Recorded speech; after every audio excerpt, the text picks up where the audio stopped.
Bonjour à tous, je vais vous présenter le travail qui a été effectué dans mon stage de fin d'études de M2, intitulé « Amélioration et analyse de robustesse d'un algorithme de détection de contours de poissons ». Donc stage qui a été réalisé à l'IETR, à l'ENS Rennes, et supervisé par Gurvan Jodin. Donc mon stage intervient dans le cadre du projet Poisson, sur lequel il y a déjà eu pas mal de vidéos sur cette chaîne. Et l'idée était la suivante, on a les vidéos des poissons, on va appliquer un algorithme de détection de contours de YOLO, donc le travail que Bastien a effectué précédemment, et à la fin, suite à mes travaux, on va être capable d'avoir des contours qui permettent de faire des simulations hydrodynamiques, et également des descripteurs de comportement qui permettent aux biologistes de dire là le poisson il est apeuré, là le poisson il est en train de chasser, etc. Donc comment on fait ça? Donc ça c'est les vidéos, donc pour rappel on a une caméra vue de dessus qui prend du coup en vidéo le bassin.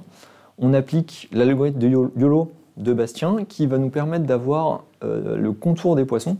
Donc il y a un ensemble de points pour chaque frame, sachant que potentiellement il y a des frames où on n'est pas capable d'avoir un résultat. Ensuite, avec ce contour, on va venir, donc avec mon algorithme, on a développé une méthode qui permet de trouver la colonne vertébrale du poisson, ou en tout cas une ligne, ou un ensemble de segments qui permet d'approximer la colonne vertébrale du poisson.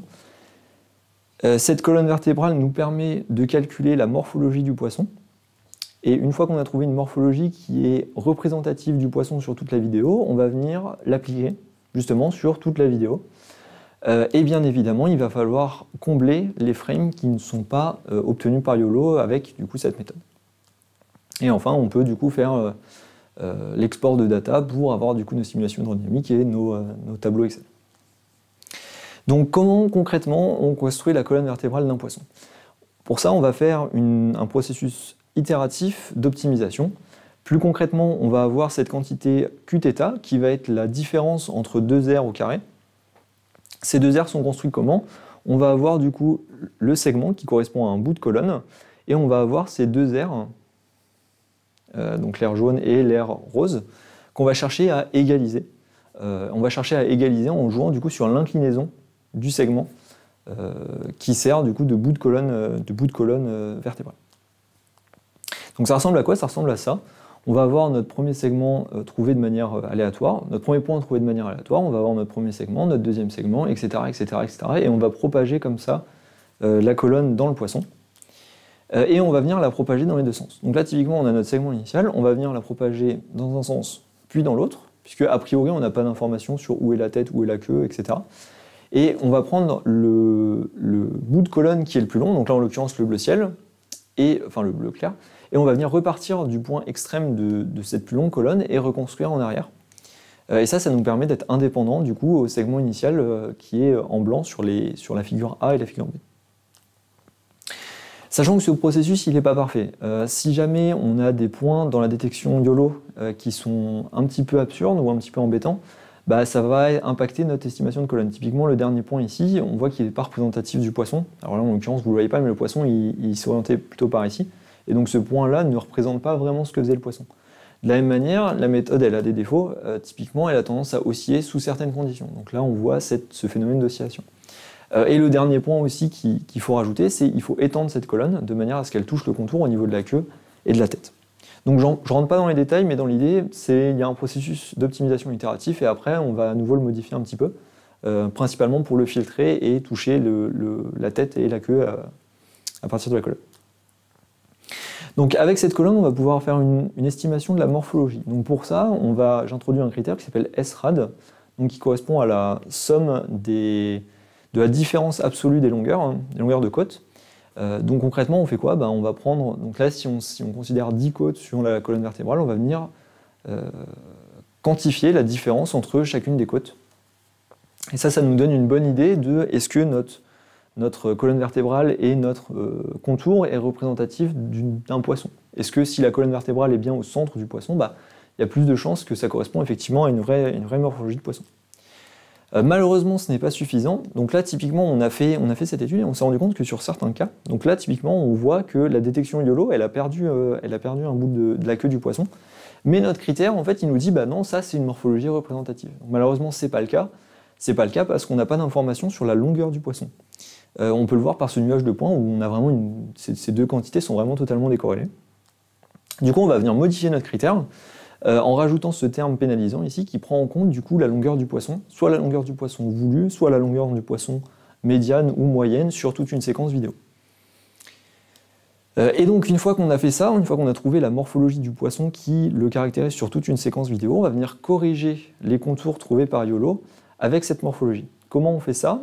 On va venir sur chaque frame détecté, on va venir étendre la colonne vertébrale avec un polynôme du troisième degré, donc comme montré ici, et on va venir faire glisser la morphologie sur cette colonne étendue. Et en maximisant un critère qui s'appelle le intersection over union, on est capable d'avoir ce genre de résultat. Donc là, typiquement, en orange un peu marron, c'est la morphologie appliquée, et en gris, c'est le contour. Et en fait, on voit là, sur cet exemple en particulier, que la différence principale se fait au niveau de la queue, où en fait, la morphologie est venue corriger la détection, la détection YOLO qui en fait avait loupé un bout de la queue. Donc ça, c'est sympa, hein, ça marche bien. Le problème, c'est qu'on se base sur une extrapolation polynomiale. Et du coup, qui dit extraction polynomiale, dit ça pose potentiellement problème. Donc là, je vous montre une vidéo du résultat. Donc voici. Donc la première chose qu'il faut noter, c'est qu'il y a un espèce de tremblement du poisson. Donc ça, c'est dû à la méthode. Mais il y a aussi un problème des fois il y a des frames qui disparaissent. Donc ça, comme je vous l'ai dit précédemment, des fois YOLO ne détecte pas le contour du poisson et du coup, visuellement, ça c'est marqué par une absence de détection. Voilà. Donc on a deux choses à régler. Le premier, c'est l'espèce de flickering, l'espèce de tremblement, et le deuxième, c'est les frames qui sont manquantes. Et donc pour ça, on va appliquer un filtre médian et on va faire une interpolation polynomiale dans le temps. Donc qu'est-ce que j'entends par ça? Pour vous expliquer un peu plus en détail, on va s'intéresser à la trajectoire de 3 points. Donc le point au niveau de la tête, ici, un point au niveau, ce que j'appelle le corps, et un point au niveau de la queue. Donc on va montrer la trajectoire de ces 3 points et on va s'intéresser à ce qui se passe. Donc voici justement la trajectoire de ces 3 points. Donc on reconnaît un petit peu la forme de ce qu'a fait le poisson dans la vidéo que je vous ai montrée précédemment. Et ici, plus particulièrement, donc en bleu ciel, on voit ce phénomène de tremblement, on voit ce flickering. Et on voit également qu'on est capable de l'atténuer en utilisant un filtre médian. La deuxième chose, c'est quand on a du coup ces frames qui sont manquantes, ça se voit parce que ici, au niveau donc, de cette ligne droite, ici, en fait c'est au niveau de l'affichage, il y a une interpolation linéaire sur les points bruts. Et du coup, comme il manque des points, graphiquement, on relie les deux points connus. Et du coup, on a cette absence de points, si vous voulez, elle est représentée par cette droite ici. Et nous, on est venu, grâce à notre interpolation polynomiale, combler ce trou. Et on voit que ça reste, à première vue, ça reste cohérent. Donc voici une conclusion intermédiaire. Donc là, c'est juste avec ces résultats-là. Je vous invite à regarder plus particulièrement, donc là, en haut à droite, donc hop, ici. Je vous invite à regarder dans un premier temps la queue et également la tête. Donc ça va être assez rapide, mais vous allez le trouver. Voilà, c'est ici. Donc si vous avez bien vu, en fait, là, il s'est passé deux choses. La première chose, c'est au niveau de la queue, on a loupé un battement de queue au niveau de notre détection. Et la deuxième chose, c'est au niveau de la tête, où on a eu un petit mouvement un petit peu bizarre au niveau de la tête. Mais globalement, on est capable d'avoir une détection du poisson qui est cohérente sur toute la vidéo, qui a une surface qui est constante et surtout qui n'a pas de frame manquante. Donc ça, c'est quelque chose qui est quand même assez sympathique. Maintenant, la question, c'est à quel point c'est robuste. Hop, donc voilà, donc évidemment, il n'y a pas de vérité de terrain. Du coup, c'est assez compliqué de trouver comment régler tous ces paramètres. Typiquement, le filtre médian, on prend quelle fenêtre? Typiquement, l'interpolation polynomiale, on prend quel degré de polynôme? Et c'est un petit peu compliqué parce qu'on n'a pas vraiment de vérité de terrain. Qu'est-ce que j'entends par vérité de terrain? Ici, par exemple, donc là, on vient critiquer plutôt l'aspect estimation de morphologie, mais en fait, on a notre poisson ici, et on peut se dire, oui, la morphologie qu'on trouve ici pour le poisson, elle est cohérente, mais on peut aussi dire, oui, la morphologie qu'on trouve ici pour le poisson, elle est aussi cohérente. Parce qu'en fait, on n'est pas capable de distinguer, est-ce que la partie un petit peu grise ici, est-ce que c'est la queue du poisson, est-ce que c'est l'ombre de la queue? Et si on fait cette distinction, en fait, on n'est pas capable de trouver vraiment la frontière. Donc, pour analyser un petit peu, pour critiquer un petit peu ces résultats, j'ai dit, ça, c'est ce que j'accepte au plus, ça, c'est ce que j'accepte au moins, en longueur du poisson. Ça me donne ces deux bornes supérieures ici. Et après, j'ai regardé du coup la longueur des morphologies estimées. Et en fait, on se rend compte qu'il n'y a pas tant de morphologie que ça qui rentre dans ces bornes ici, à peu près 40%. Donc autant des fois c'est facile de le détecter parce que les morphologies détectées elles sont vraiment absurdes, autant des fois c'est un petit peu plus ambigu, notamment sur toute la partie ici. Donc ça c'est quelque chose auquel il faut penser si jamais on applique cet algorithme.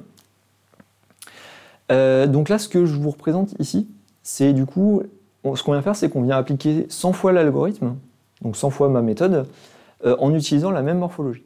Donc là, on se dit, on a remarqué qu'il y avait des problèmes au niveau de l'estimation de morphologie, on va fixer la morphologie et on va regarder à quel point ça varie. Donc là, comme tout à l'heure, je vous invite à regarder ici, donc au niveau de la queue et de la tête du poisson.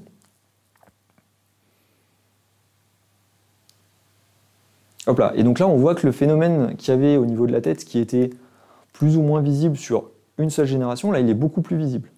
Donc c'est un vrai problème qui peut impacter l'analyse qu'on en fait après, mais ça reste quand même globalement cohérent.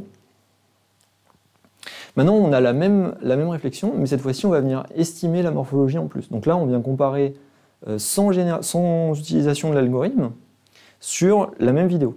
Donc avec l'estimation de morphologie et les autres problèmes. Voilà, et là, on voit qu'au niveau de la tête, c'est beaucoup plus marqué. Voilà. Si maintenant on s'intéresse plus particulièrement aux trajectoires, donc là, au lieu de le sentir un petit peu, on cherche toujours à le sentir un petit peu, mais juste pour montrer vraiment la différence entre est-ce qu'on fixe la morphologie ou non, on voit quand même cette chose-là on voit qu'on a beaucoup de variations. Donc, on est capable de fournir des résultats qui sont exploitables, mais potentiellement, de temps en temps, il va falloir revenir passer manuellement pour dire « Ah ben non, cette détection-là ne marche pas, il faut faire retourner l'algorithme. » Donc en conclusion, moi dans mon stage, à la fin de mon stage, j'ai pu produire un pipeline qui a utilisé du coup toutes les données et qui a pu être exploité. Mais le problème, c'est que potentiellement on perd de la dynamique avec le filtre médian, potentiellement on ajoute de la dynamique avec l'interpolation polynomiale, et éventuellement la variation dans la détection de morphologie peut poser des problèmes. Sachant que ce que je vous ai présenté ici, c'était un petit peu le pire des cas que j'ai observé. Mais ces points un petit peu noirs sont quand même des choses auxquelles il faut penser si jamais on est en train d'exploiter cet algorithme. Voilà, merci de votre attention. Vous pouvez me contacter du coup à cette adresse mail si jamais vous avez des questions sur cet aspect-là du projet. Si vous avez des questions sur le projet de manière plus générale, je vous invite plutôt à aller contacter Gurvan. Voilà, merci à vous.